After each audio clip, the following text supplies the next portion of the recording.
Global pela inteligência artificial se conseguir ir além da extração de minérios. Um relatório da Agência de Classificação de Riscos, Moody's, aponta que o país tem uma combinação rara de vantagens competitivas com grandes reservas de minerais críticos, energia predominantemente renovável e uma indústria mineral consolidada. Isso faz o Brasil ficar em uma posição privilegiada para atender a demanda por matérias-primas essenciais para fabricar chips, baterias, entre outros itens relacionados à inteligência artificial. O desafio, porém, é transformar a riqueza em capacidade industrial, diminuindo a dependência do mundo sobre a China no processamento desses materiais. E para falar mais sobre essa corrida global por minerais críticos e inteligência artificial, nós convidamos o diretor de estratégia da Eurasia Group, Felipe Moura. Felipe, obrigada pela sua participação com a gente. Bem-vindo. Obrigado, Marina. Boa tarde para você, boa tarde para a nossa audiência. Felipe, quais são os principais desafios ou o principal desafio do Brasil quando a gente fala de inteligência artificial e de minerais críticos? Os minerais críticos, eles estão no centro de um debate mundial e colocando vários países de olho aqui no que a gente é capaz de produzir, né? Nós temos duas coisas em jogo simultaneamente, Marina. De um lado, nós temos essa corrida global em busca da economia digital e da inteligência artificial especificamente. Então, a gente deve ver um aumento da competição dos países, com muita atenção entre os grandes modelos que a gente vê saindo dos Estados Unidos, os grandes modelos que a gente vê saindo da China e também que vêm de outras partes do mundo. Mas é claro que por detrás disso, e num mundo em que a gente entra com uma ordem geopolítica progressivamente mais fragmentada, nós precisamos entender que os ativos duros que ficam na camada, digamos, na camada de baixo de toda essa economia digital, eles tendem a valer mais ao longo do tempo. O Brasil é dono desses ativos, e aqui para citar alguns deles, e você já falou, o Brasil é uma potência verde, com 90% da nossa matriz energética limpa. Nós somos uma potência também em energia fóssil, com a expansão do petróleo, nós somos uma potência agrícola e nós somos uma potência mineral. E aí, olhando especificamente para o tema de terras raras, Marina, que é super importante para a construção dos ímãs que, por sua vez, são utilizados para a inteligência artificial, mas também para fins de energia, transição energética e também para fins de defesa, é entender que se a China domina 50% da capacidade, das reservas mundiais conhecidas de terras raras, mas 90% da produção, o Brasil detém 25% das reservas mundiais conhecidas e apenas 1% da capacidade de produção. E é por isso que a gente tem que olhar para esse mercado no Brasil, entendendo que o Brasil, dentro do tema de terras raras, é quase como um gigante adormecido.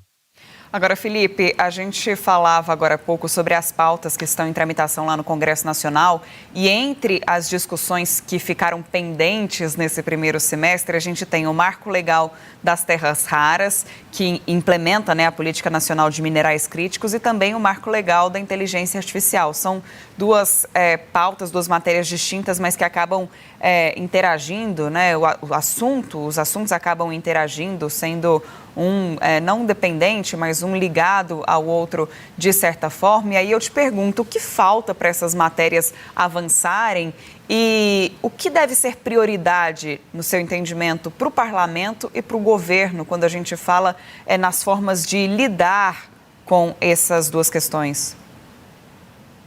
O atraso não é neutro, Marina. Isso me permite uma viagem histórica, visto claro. De professor. Por volta dos anos 90, e aqui em 1890, o Parlamento Britânico passou um conjunto de leis chamadas Leis da Locomotiva.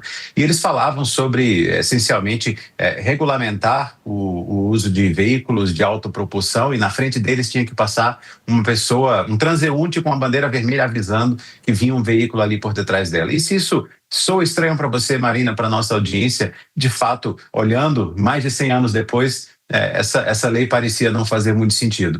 Mas o atraso que a gente tem, Marina, em aprovar marcos que vão suportar o investimento e criar o ecossistema ideal, não só para que a gente atraia capital internacional, mas em grande medida para que a gente desenvolva a capacidade nacional, depende da gente dar segurança jurídica. Isso se aplica aos dois marcos, tanto o da inteligência artificial quanto o da terras raras especificamente. E no caso do da terras raras, Marina, me permita acrescentar que o atraso nesta matéria não é neutro.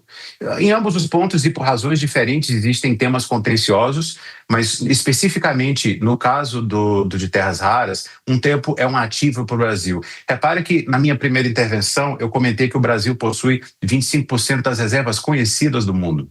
Mas fato é, e suspeita-se que existem muitas outras reservas no Brasil, mas também fora, que não foram descobertas porque essa é uma cadeia. É importante explicar para a nossa audiência, essa é uma cadeia que tem pouco, ou tinha até muito pouco tempo atrás, pouco interesse econômico. A gente já sabia das nossas reservas, mas não exploramos antes, porque um país que dominava não só a reserva, mas a capacidade de refinar, fazia com que o custo de produzir em vários outros países, inclusive aqui, não fosse atrativo. Mas na medida em que a gente volta para aquele mundo fragmentado geopoliticamente que eu mencionava, a importância da gente conseguir ter fornecedores diversos em partes diferentes do mundo altera aquele cálculo econômico. E aqui, Marina, como existe uma suspeita de que existem outras fontes de terras raras em outras partes do mundo, a nossa demora em criar esse marco que suporte o investimento e dê segurança jurídica para o investidor aqui pode fazer com que investidores financiem os projetos de prospecção em outras partes do mundo e aí, comparativamente, a nossa vantagem geológica que nós temos para as terras raras talvez não venha a se traduzir da mesma forma para uma vantagem econômica. Felipe, eu me lembro, salvo engano, no começo do ano passado, quando o Ministério de Minas e Energia fez todo um evento para anunciar o lançamento do Plano Nacional, a Política Nacional de Minerais Críticos, né? Antes desse projeto ser de fato discutido lá no Congresso Nacional, o governo bateu muito na tecla, isso foi defendido pelo ministro Alexandre Silveira também, pelo próprio presidente Lula, né, da soberania nacional. E você citou a questão envolvendo a segurança jurídica. Quando a gente fala de segurança jurídica para as terras raras, a gente está falando que o Brasil precisa ter a garantia de que os investimentos, de que as empresas que vão explorar o solo brasileiro, né, que vão usufruir de toda essa riqueza, elas vão respeitar as leis brasileiras, elas vão respeitar a legislação que o Brasil implementar nesse sentido? Marina, a gente precisa entender, olhando para o texto que está em discussão hoje, é que esse texto ele cria um conselho com o poder de barrar transações estratégicas e deixa também parte do escopo para regulamentação futura. Então, se claro que a gente colocar regras muito claras tranquiliza essa incógnita que gera sobre o poder de veto sem critérios muito claramente definidos pode afastar o investidor internacional. Porque é importante lembrar para esse mercado, até mais do que para o mercado da inteligência artificial, que nós estamos olhando para horizontes de investimento, Marina, cujo capital vai começar a maturar a partir dos 10 anos e que às vezes vai demorar muito mais do que isso. E repare, a China chegou a conquistar o lugar que ela ocupa hoje para o tema de terras raras ao longo de 50 anos de desenvolvimento. Então não foi uma virada rápida, o nosso também não há de ser.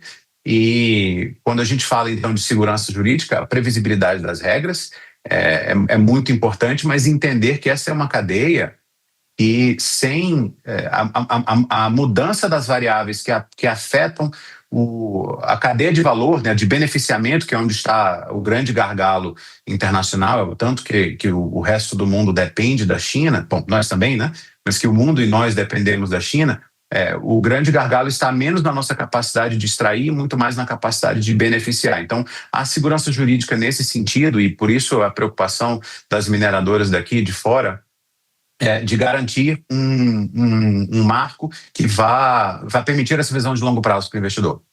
A longo prazo, o Brasil pode, então, se tornar um país estratégico. Já tem sido visto dessa forma, né, no sentido de proporcionar ao restante do mundo essa matéria-prima. Exatamente. E, aliás, se você me permitir voltar, porque você me perguntou de IA e depois de minerais, né?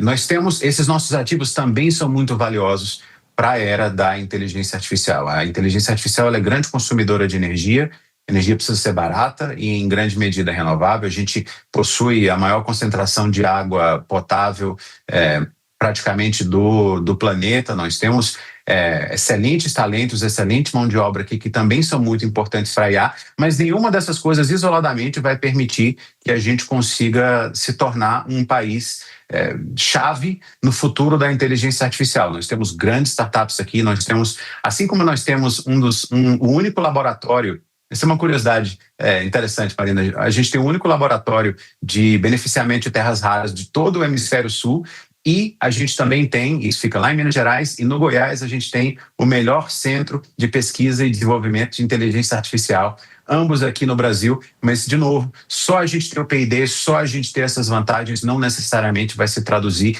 em como que a gente consegue gerar ativos estratégicos para o país e aumentar, portanto, a resiliência digital e física e produtiva do país. Felipe Moura, diretor de estratégia da Eurasia Group, a gente agradece muito sua participação. Obrigada, bom fim de semana. Obrigado, Marina. Bom fim de semana para você. Obrigada.